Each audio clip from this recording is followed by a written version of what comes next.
As bizarrely unorthodox and oddly avant-garde as the first game felt, Kojima Productions may very well surpass itself with Death Stranding 2 on the beach. It has everything that fans of director Hideo Kojima could want. Luca Marinelli looking like a dead ringer for Solid Snake, and the DHV Magellan integrating with a massive BT to form the Metal Gear-like Magellan Man. Perhaps most importantly, however, it also has a release date. June 26th for PS5, with pre-orders kicking off on March 17th. Legally entering our country on multiple occasions. The only thing that I'm guilty of is doing your dirty work.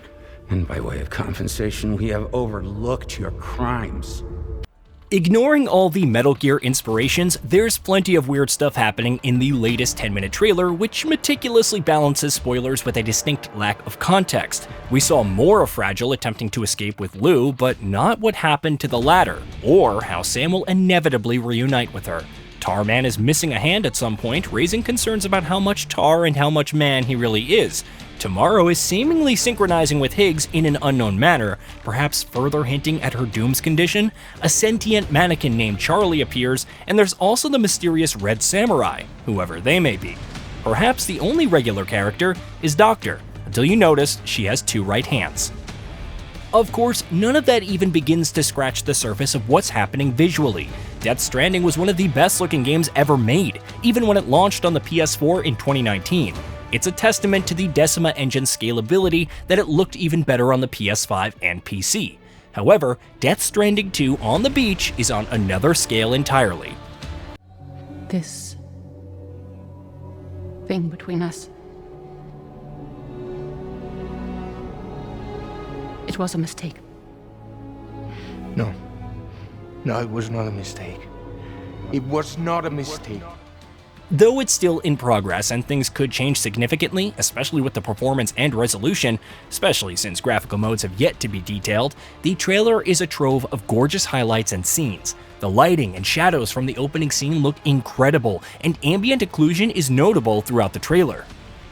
Venturing outside the UCA, the sequel boasts a more impressive variety of environments. Sam is seen walking along the shore of a lake as the sun sets, with the waves naturally flowing and diffusing sunlight on its surface. The water physics is all the more impressive in a different scene when a river of dirty water flows into a cleaner water body, naturally mixing with it.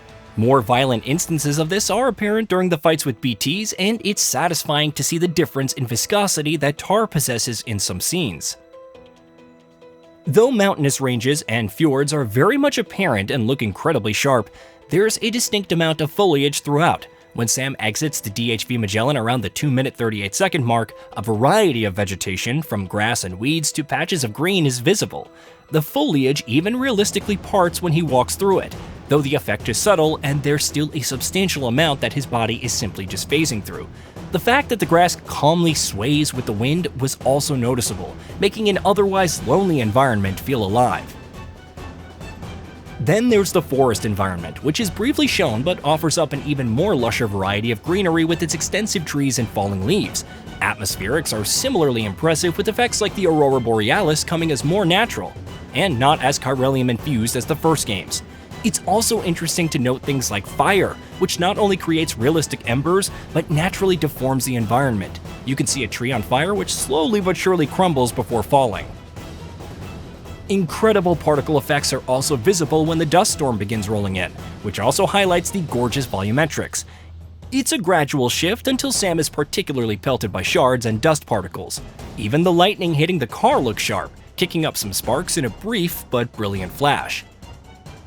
However, this scene also highlights some oddities in the visuals, which should be ironed out by launch time.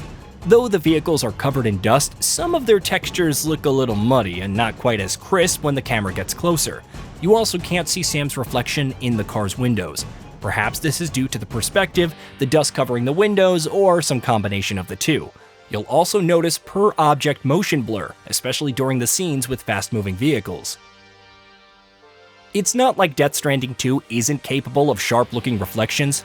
That one scene where Neil's face is reflected in the glass looks clear and distinct.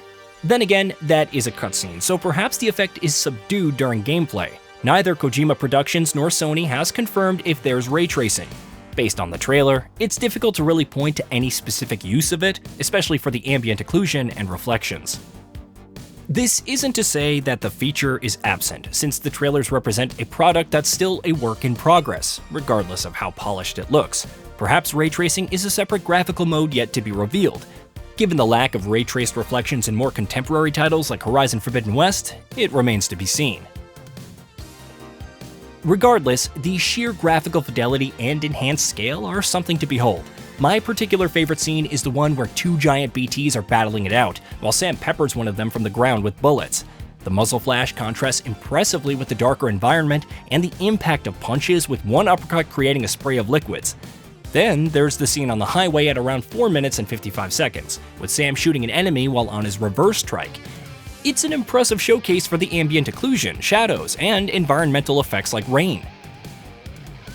It probably shouldn't surprise anyone that Death Stranding 2 on the beach is shaping up this well, especially with how immaculately detailed its predecessor is. The sheer amount of fidelity in each scene is worth appreciating, especially in the cutscenes with other characters. The cinematography definitely deserves a nod, but even details like bruises and sweat come across so naturally that it's uncanny.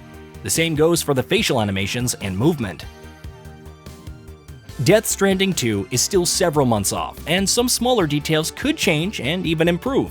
However, when it comes to the overall artistic vision and fidelity that Kojima Productions is going for, it looks set to compete with the best-looking titles of this generation, if not set its own benchmark in aesthetics.